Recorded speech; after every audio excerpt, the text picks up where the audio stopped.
स्वागत है आपका।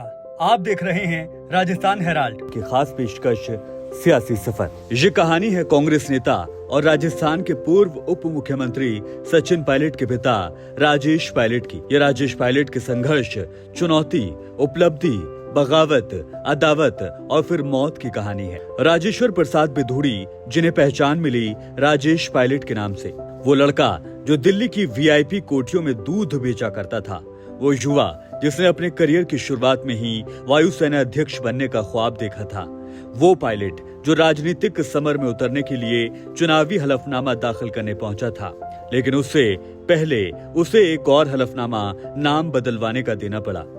वो नेता जो संजय गांधी का भी करीबी रहा और राजीव गांधी का भी।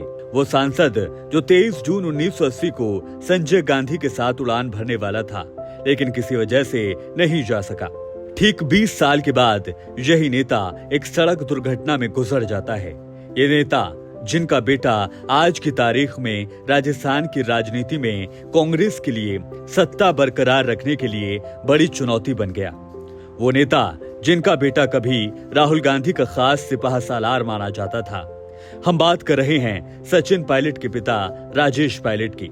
राजेश्वर प्रसाद बिधूड़ी, जिन्हें पहचान मिली राजेश पायलट के नाम से, वो शख्स जिसने खेल कूदने की उम्र में ही कुछ कर गुजरने की ठान ली। राजेश पायलट का पूरा जीवन फर्श से अर्श तक का सफर तय करने की कहानी है। राजेश पायलट का जन्म 10 फरवरी 1945 को गाजियाबाद के पास वेदपुरा गांव में एक साधारण किसान परिवार के घर में हुआ। उनके पिता का नाम जय दयाल सिंह था। उनका बचपन संघर्ष में बीता। 10 साल की उम्र तक साधारण जीवन जीते राजेश्वर प्रसाद के परिवार पर संकट तब आया जब इनके पिता का आकस्मिक देहांत हो गया। परिवार में माता, विवाह योग्य 2 बहनों और एक छोटे भाई का दायित्व इनके ऊपर आ गया, जिससे जिम्मेदारी की भावना बहुत कम उम्र में आ गई। उस उम्र में पैदल कई किलोमीटर नंगे पैर चलते हुए भी शिक्षा पूरी करने की लगन और कुछ करने की चाहत के लिए राजेश्वर प्रसाद को कुछ सालों के बाद गांव छोड़कर दिल्ली आने का फैसला लेना पड़ा, जहां उनके चचेरे भाई की दूध की डेयरी थी। राजेश ने मेरठ विश्वविद्यालय और नई दिल्ली से फ्लाइंग एजुकेशन में अपना ग्रेजुएशन पूरा किया। राजेश्वर प्रसाद स्कूली दिनों में दूध बेचा करते थे। राजेश सुबह जल्दी उठते, दूध निकालते और मंत्रियों की कोठी में दूध देने जाते, फिर जल्दी आकर स्कूल भी जाते। इसी तरह शाम को भी दूध बांटकर फिर पढ़ने के लिए समय निकालते। दूध बेचने के साथ साथ राजेश्वर प्रसाद मंदिर मार्ग के म्युनिसिपल बोर्ड स्कूल में पढ़ाई भी कर रहे थे। ये वो कठिन वक्त था जब राजेश्वर प्रसाद को संघर्ष में लैंप पोस्ट के नीचे भी पढ़ाई करनी पड़ी, लेकिन ये पीछे नहीं हटे और दोनों बहनों की शादी करने के अलावा छोटे भाई को भी शिक्षा दिलवाई। लेकिन दुर्भाग्यवश छोटे भाई की आकस्मिक मृत्यु ने इनको अंदर से तोड़ दिया। वायुसेना अध्यक्ष बनने की ख्वाहिश, परिवार की जिम्मेदारी संभालते और दूध सप्लाई का काम करते ही इन्होंने अपनी ग्रेजुएशन पूरी की और सगे भाई से ज्यादा मानने वाले इनके चचेरे भाई नत्थी सिंह ने इनका पूरा सहयोग किया और ये एयरफोर्स में भर्ती हो गए। वायुसेना में प्रशिक्षण के बाद वो लड़ाकू विमान के पायलट बने और फिर 15 सालों की अथक मेहनत के बाद प्रमोशन पाकर स्क्वाड्रन लीडर बने। उन्होंने 1971 के भारत पाक युद्ध में भी हिस्सा लिया और बहादुरी के लिए पदक भी मिला। अपने करियर की शुरुआत में वो वायुसेना अध्यक्ष बनने के ख्वाब को देखा करते थे। एक बार वायुसेना अध्यक्ष air chief marshal Arjan Singh को लोगों के सीने और कंधों पर विंग्स और स्ट्राइप्स लगाते देख राजेश पायलट ने कहा था कि एक दिन मैं इस पद पर पहुंचूंगा और मैं भी इनकी तरह लोगों के विंग्स और स्ट्राइप्स लगाऊंगा। राजेश्वर प्रसाद से राजेश पायलट तक का सफर। 1980 के लोकसभा चुनाव के दौरान राजेश पायलट ने मन बनाया कि वायुसेना छोड़कर लोकसभा का चुनाव लड़ेंगे, जिसके बाद उन्होंने वायुसेना की नौकरी छोड़ दी। राजेश पायलट आप बायोग्राफी के अनुसार राजेश सीधे इंदिरा गांधी के पास जाकर बोले कि वो तत्कालीन प्रधानमंत्री चौधरी चरण सिंह के खिलाफ बागपत से चुनाव लड़ना चाहते हैं। इंदिरा गांधी ने कहा कि मैं आपको सलाह नहीं दूंगी कि आप राजनीति में आएं। कांग्रेस की शुरू की लिस्ट में राजेश्वर प्रसाद का नाम नदारद था। अभी एक दिन फोन की घंटी बजी। दूसरे छोर पर व्यक्ति ने कहा, राजेश्वर प्रसाद हैं। राजेश्वर किसी काम से बाहर गए हुए थे। उनकी पत्नी ने मना कर दिया। तभी सामने से फोन पर कहा गया कि उनसे कहिएगा कि उन्हें संजय गांधी ने बुलाया है। कांग्रेस दफ्तर पहुंचे तो संजय गांधी ने बताया कि आपके लिए इंदिरा जी का संदेश है कि आपको भरतपुर से चुनाव लड़ना है। जब राजेश्वर प्रसाद भरतपुर पहुंचे तो वहां लोगों ने उन्हें पहचानने से इनकार कर दिया। उन्होंने कहा कि हमें तो कहा गया है कि कोई पायलट पर्चा दाखिल करने आ रहा है। बहुत समझाने की कोशिश की कि वो ही पायलट हैं, लेकिन किसी ने उनकी ना सुनी। संजय गांधी का फोन आया। उन्होंने कहा कि सबसे पहले कचहरी जाओ और अपना नाम राजेश्वर प्रसाद से बदलवा कर राजेश पायलट करवाओ। जिसके बाद पायलट ने भरतपुर की सीट से वहां के राज परिवार के सदस्य महारानी को हराकर पहला चुनाव जीता और इसी के साथ राजनीति की दुनिया में उन्होंने कदम रखा। इसके बाद उन्होंने कई चुनाव जीते और 1991 से 1993 तक टेलीकॉम मिनिस्टर रहे और 1993 से 1955 तक आंतरिक सुरक्षा मंत्री रहे। संजय गांधी प्लेन हादसे से इस तरह बचे पायलट। 22 जून 1980 की बात है। संजय गांधी कहते हैं, राजेश हम कल सुबह उड़ेंगे। एक नई मशीन आई है, पिट्स S2A, बहुत हल्की है, रंग भी चमकदार लाल। सुबह मिलते हैं सफदरजंग एयर स्ट्राइक पर। जवाब में राजेश पायलट बोलते हैं, कल सुबह तो मेरठ से कुछ किसान मिलने आने वाले हैं, मुश्किल होगी। संजय गांधी ने दो टूक कहा कि वो सब मैं नहीं जानता, तुम्हें बस मिलना है। अगली सुबह राजेश पायलट किसान से मुलाकात निपटा चुके होते हैं। पायलट जल्दी से निकलने के लिए खड़े होते हैं, लेकिन ड्राइवर मौके से नदारद होता है। सड़क पर कोई टैक्सी भी नजर नहीं आई।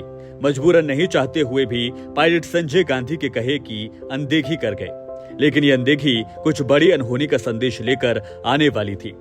फोन की घंटी बजी और दूसरी तरफ संजय गांधी के बारे में सूचना थी। उनका प्लेन कुछ ही मिनटों में क्रैश हो चुका था। 90 के दशक के उस दौर में राजनीति, व्यापार, जासूसी, अंतर्राष्ट्रीय संबंध, हथियारों की खरीद फरोख्त आदि गतिविधियों में किसी न किसी तरह से चंद्रा स्वामी का नाम आ ही जाता था। दिलचस्प बात यह थी कि ऐसी कोई राजनीतिक पार्टी नहीं थी जिसमें चंद्रा स्वामी के दोस्त ना हो। उस दौर में बबलू श्रीवास्तव नाम के अंडरवर्ल्ड डॉन को केंद्रीय जांच ब्यूरो नेपाल से पकड़कर दिल्ली लाई थी। सीबीआई से पूछताछ में बबलू श्रीवास्तव ने चंद्रा स्वामी के दाऊद इब्राहिम से संबंध होने की बात कही थी। अगले दिन अखबार में छपी खबर पढ़ते ही गृह राज्य मंत्री राजेश पायलट ने सीबीआई को चंद्रा स्वामी की गिरफ्तारी के आदेश दिए। 1955 के दौर में तांत्रिक चंद्रा स्वामी, जिसके सामने बड़े बड़े मंत्री और अधिकारी गण सर झुकाते थे और जिसे तत्कालीन पीएम पीवी नरसिम्हा राव का करीबी भी माना जाता था, उसके खिलाफ जांच बिठाने की किसी की हिम्मत नहीं होती थी। उस वक्त पायलट ने कहा था कि चाहे मुझे जेल जाना पड़े, लेकिन यह खेल खत्म होगा। पायलट ने उसके खिलाफ जांच बैठाई और उसे जेल भेज दिया। राजेश पायलट ने कहा था, पार्टी में लोकतंत्र बनाए रखना जरूरी है। कांग्रेस में आंतरिक लोकतंत्र के लिए ही उन्होंने 1997 में तत्कालीन पार्टी अध्यक्ष सीताराम केसरी के खिलाफ चुनाव लड़ा। उनका कहना था कि पार्टी में लोकतंत्र बनाए रखना जरूरी है, इसीलिए मैं चुनाव लड़ रहा हूं। उनके साथ शरद पवार ने भी चुनाव लड़ा था, लेकिन दोनों ही चुनाव हार गए थे। 1980 में राजेश्वर प्रसाद कांग्रेस के उम्मीदवार के रूप में 7वीं लोकसभा का चुनाव लड़ रहे थे और अपना उपनाम बदलकर प्रसाद से पायलट कर लिया। उन्होंने भरतपुर की पूर्व रानी के खिलाफ अपना पहला चुनाव जीता और बाद में गुजरात के एक प्रमुख नेता के रूप में उभरे। 1984 में राजेश ने राजस्थान के दौसा से 8वीं लोकसभा का चुनाव लड़ा और जीता। 1985 से 1989 के दौरान राजेश पायलट ने भारत सरकार के भूतल परिवहन मंत्री के रूप में काम किया। 1987 में पायलट ने जय जवान जय किसान ट्रस्ट की स्थापना की। 1988 में नीदरलैंड के आधिकारिक यात्रा पर राजेश के डच समकक्ष ने उनकी उड़ान भरने के लिए RNLAF F-16 का इंतजाम किया। भारत लौटने पर राजेश पायलट को भारतीय वायुसेना द्वारा MiG-29 का परीक्षण करने के लिए आमंत्रित किया गया था। 1991 में पायलट ने 10वीं लोकसभा का चुनाव लड़ा और जीता। 1991 से 1993 के दरमियान वो भारत सरकार के दूरसंचार मंत्री थे। 1992 के बाद से पायलट कांग्रेस वर्किंग कमेटी के सदस्य भी रहे। उन्होंने 1993 से 1995 तक भारत सरकार के आंतरिक सुरक्षा मंत्री के रूप में कार्य किया। 1995 से 1996 के दौरान राजेश पायलट ने केंद्रीय पर्यावरण मंत्री के रूप में कार्य किया। 1996 में वो 11वीं लोकसभा के लिए दोबारा चुने गए।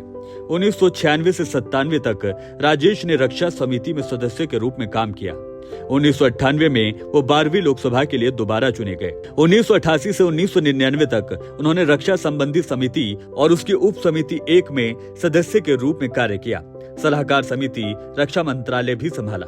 1999 में राजेश दोबारा 13वीं लोकसभा के लिए चुने गए। 1999 से 2000 तक उन्होंने रक्षा समिति में सदस्य के रूप में काम किया। उन्होंने लोक लेखा समिति में सदस्य के रूप में काम किया।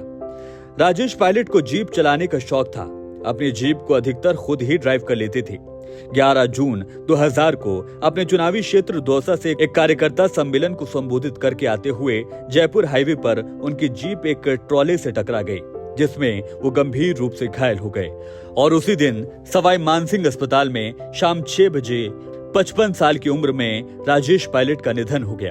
राजेश पायलट विरासत। एक कार दुर्घटना में उनकी मृत्यु के बाद इंडिया पोस्ट ने रुपए का स्मारक डाक टिकट जारी किया। 2 सड़कों नई दिल्ली में गुर्जर राजेश पायलट मार्ग और गुरुग्राम में राजेश पायलट रोड का नाम उनके नाम पर रखा गया। राजेश पायलट पदक। राजेश पायलट ने भारतीय वायुसेना में अपनी सेवा के दौरान कई पदक जीते थे, जो कुछ इस तरह हैं। पूर्वी स्टार, विशेष सेवा पदक, संग्राम मेडल, सैन्य सेवा मेडल, 25वीं वर्षगांठ स्वतंत्रता पदक, 9 साल का long service medal. Rajesh Pilot की पुस्तकें, संसद के लिए उड़ान। ये थी राजेश्वर प्रसाद बिधूड़ी के राजेश पायलट बनने की कहानी। ऐसी और सियासी सफर के लिए आप बने रहिए राजस्थान हेराल्ड के साथ।